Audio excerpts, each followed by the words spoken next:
Hello ladies and gentlemen, Nick here, and welcome to my review of Doctor Who Season 17, Story 3, The Creature from the Pit.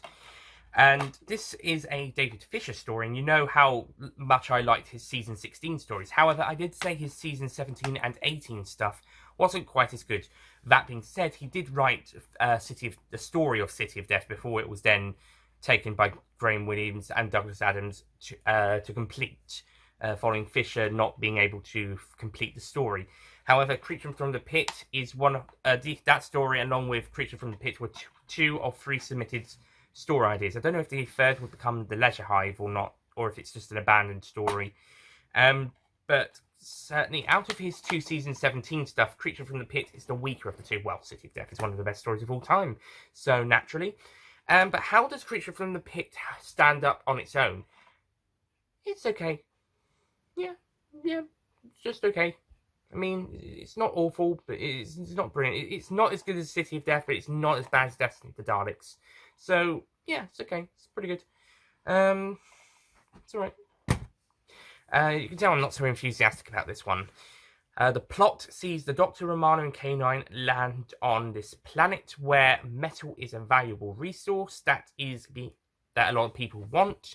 It technically belongs to the lady who runs the planet, but these scavenger guys also wanting it, and these guys I don't really don't think there's much of a point of these bandit characters who are in the story. They make for good comedy, don't get me wrong, but for the plot of the story, they just dare to kidnap Romana for a bit of episode 1 again, and to help bring the communication device downstairs and later on, but that's about it.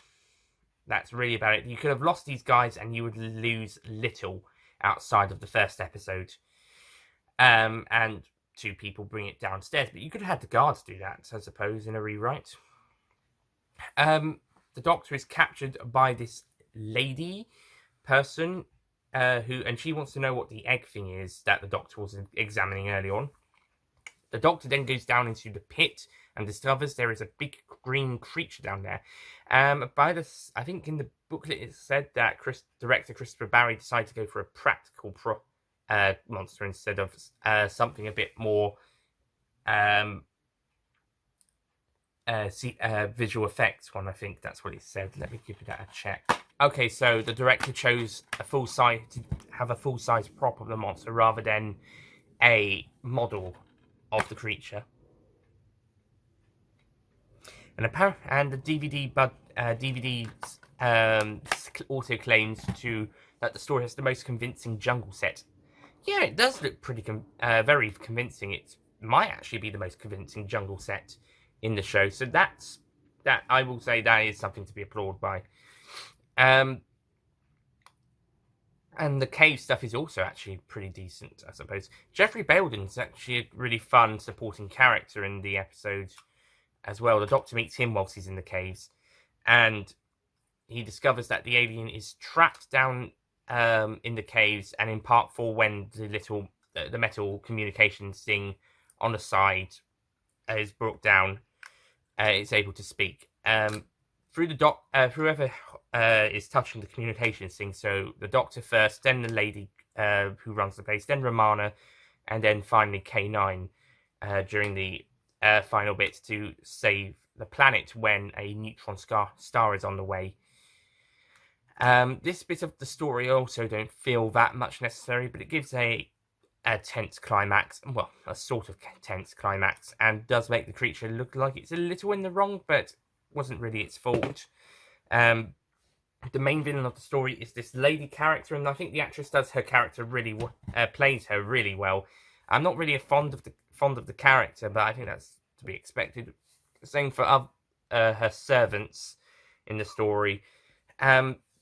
But as villains, I think they're effective villains for this story. They're not going to go down as the all-time greats. I don't even think they deserve Oscar nominations like Philip Maddock or Peter Jeffrey or Julian Glover. But they do have some great jobs, great performances. Going back to the monster, I do have to mention there is one point where the Doctor is trying to communicate with it, and there is a bit where some people might make a joke about how the Doctor is giving it a blowjob.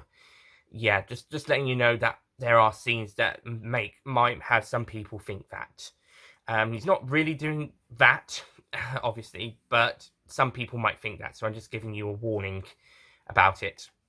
On the whole, Creature from the Pit doesn't have as much excitement for me. It's not quite as enjoyable, but it's got some good stuff. It's not a bad story, it's just a little bit less interesting. Also, this is actually Lana Ward's first performance as Romana, so I have to correct an error I made in my Destiny of the Daleks review. Whilst that was the first time Lana Ward was Romana on screen, it was not her first, not the first story she recorded as Romana. That was this story, and also this is the first time David Beardley voices K9 for reasons John Leeson was not available, I don't think. So for season 17, you get David Beardley, apart from in Destiny of the Daleks and City of Death.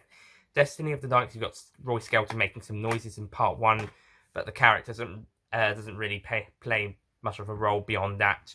Probably due to the terrain he had to go on, plus Terry Nation's original story didn't include K9, and City of Death, it was to avoid, it was due to budget. Whilst they had the budget to go and film on location, having K9 out in Paris would have cost even more to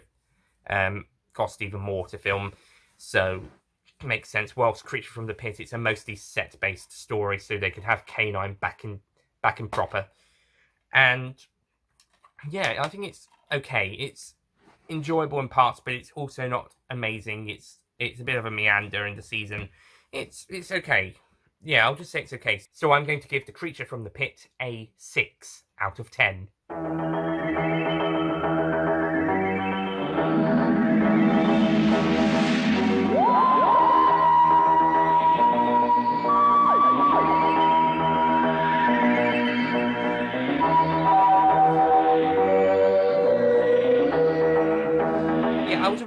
I originally had it at this score, then I thought actually I might raise it to 7. I did enjoy parts of it. It was quite fun, had some good stuff. But now I decided actually I'll put it back down to 6. I don't think it's that great.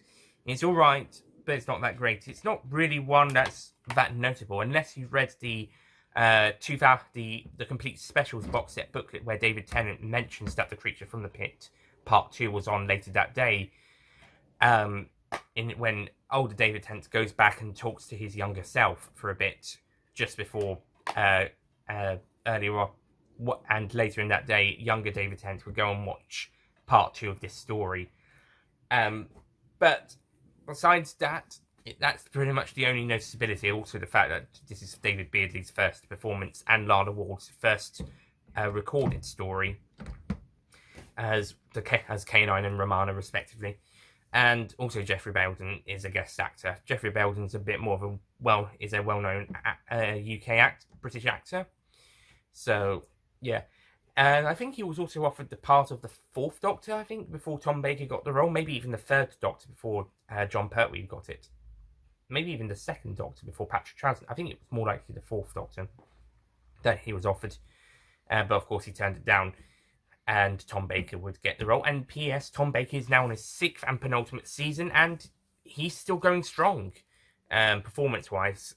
By the way, this is very much his story, in a way. The 4th Doctor, very much his story for most of the run. Anyway, that's it from me. Thank you for watching. Next time we'll be looking at Nightmare of Eden. I'll see you guys next time. Goodbye.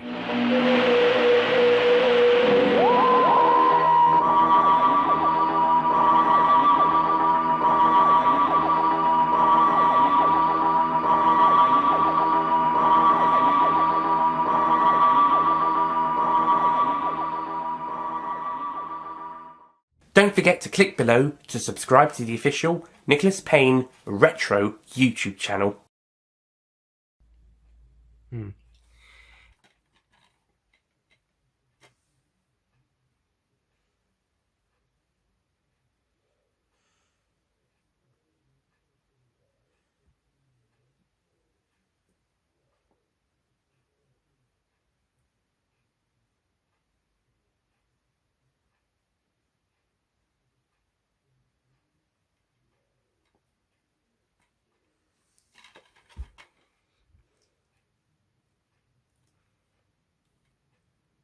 Okay, so, and yeah, there is that one.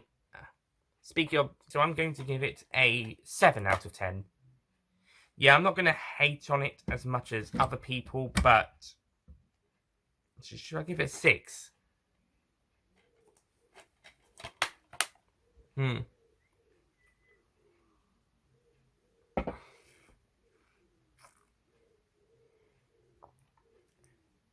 Yeah, I'm changing my mind. I've changed my mind.